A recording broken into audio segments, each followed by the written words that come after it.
Hey everybody, hope you're all doing well. Got a new project here that wanted to share with everybody, kind of go through the progress of it. I've got a few projects, as I'm sure that won't be a surprise to anybody that knows me. One of them is the old Jeep CJ5.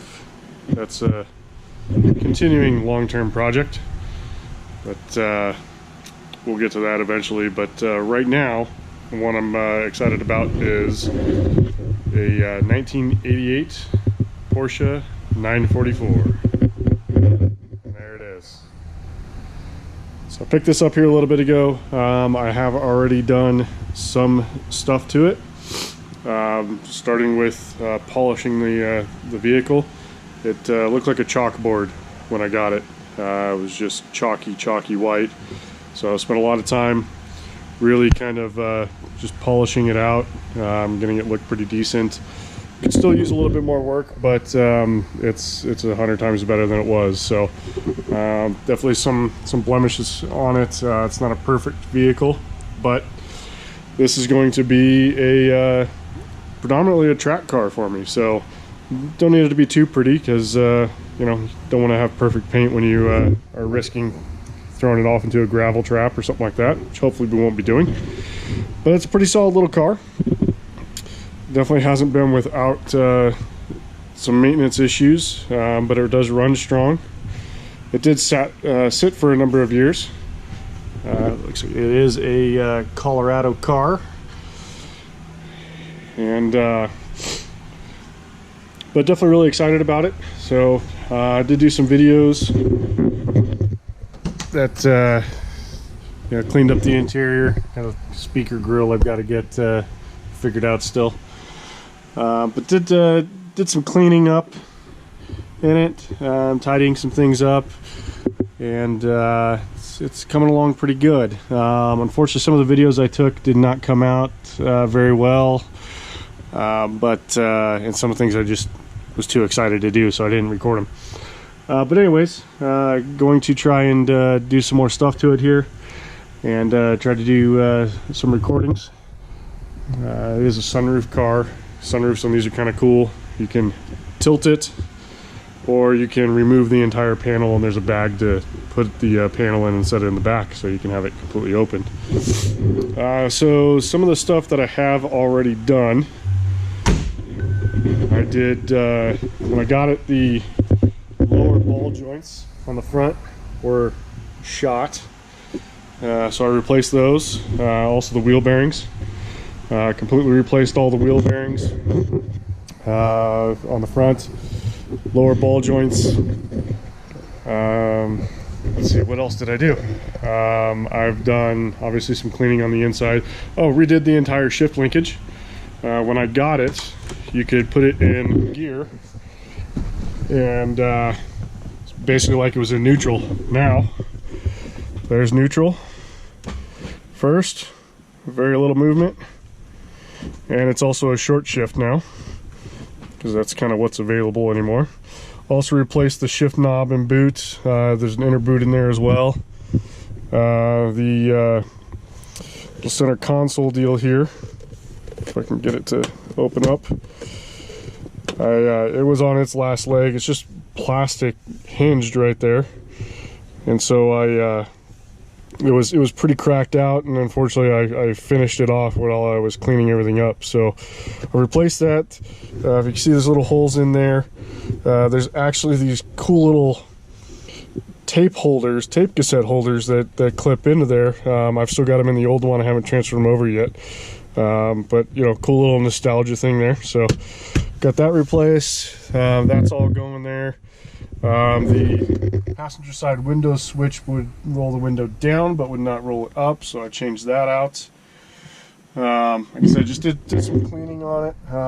It's going to take a little bit of time of going over it with the conditioners and everything to figure out, or to get everything nice and supple again. It's obviously an older vehicle. So we've got 142,000 miles on the clock. but everything seems to be in working order here on it for the most part. A couple little things that I've still got to figure out. I'm still going to have to figure out the power mirrors do not adjust. So these are powered, and there is a switch for it inside, but I have not figured that one out yet. Haven't dug too deep into it.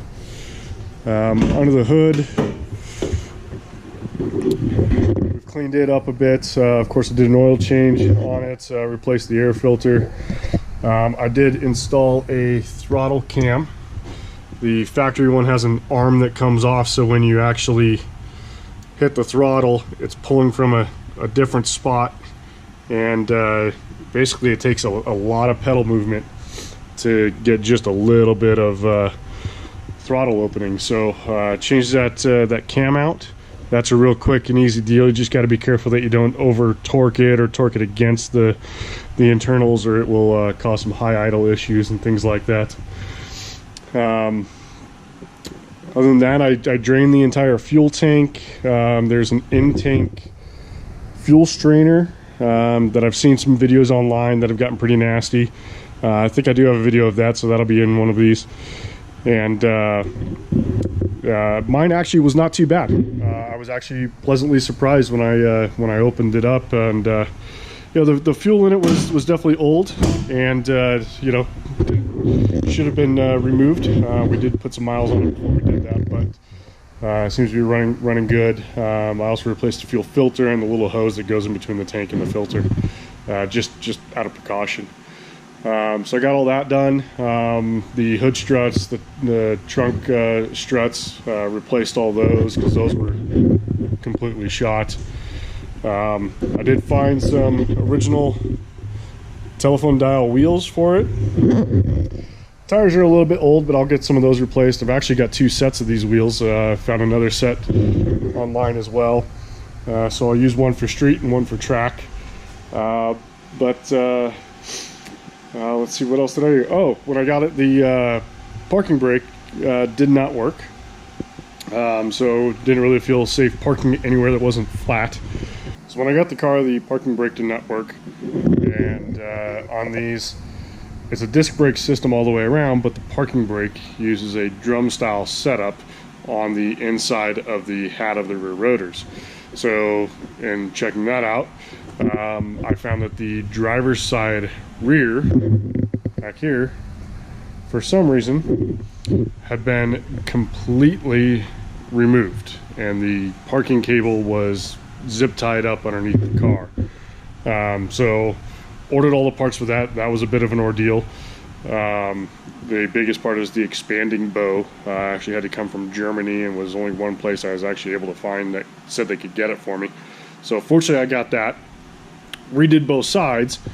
Unfortunately, there's 2 springs that actually hold the shoes against the backing plate, if you will, and it's got to sit just right. I believe we're going to find out here in a little bit what if I can figure out exactly what's going on, but I believe on the passenger side I did not get those set properly, and they came loose. So I had to get emissions done on this, so I got all the parking brake stuff done, get everything there, and I wanted to get a good drive on it, so I took it for a 60-mile drive.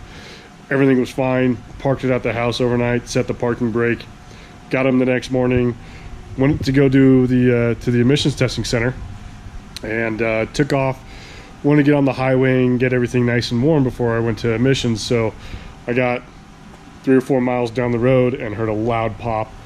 And so I pulled off immediately. Obviously everything looked visibly okay, didn't seem to be driving funny or anything like that, but heard another noise and could tell something wasn't right. So I parked it, ended up going back and found that the right rear had come apart and done quite a bit of damage. Unfortunately, it actually destroyed the end of the parking brake cable on that side. So I had to reorder the brake shoes because it actually mangled the shoes themselves. Pretty much all the clips and springs and everything I had to reorder, and then that parking brake cable. So that's the next project that I'm gonna try to tackle here today, is get that all squared away. So I'm gonna replace it's the long side parking brake cable, and then everything on the passenger side. The driver's side is fine. I've pulled it apart already, checked it out. Everything's good there. So we're going to pull the passenger side apart and try to get that all squared away. So hopefully we can get it all taken care of.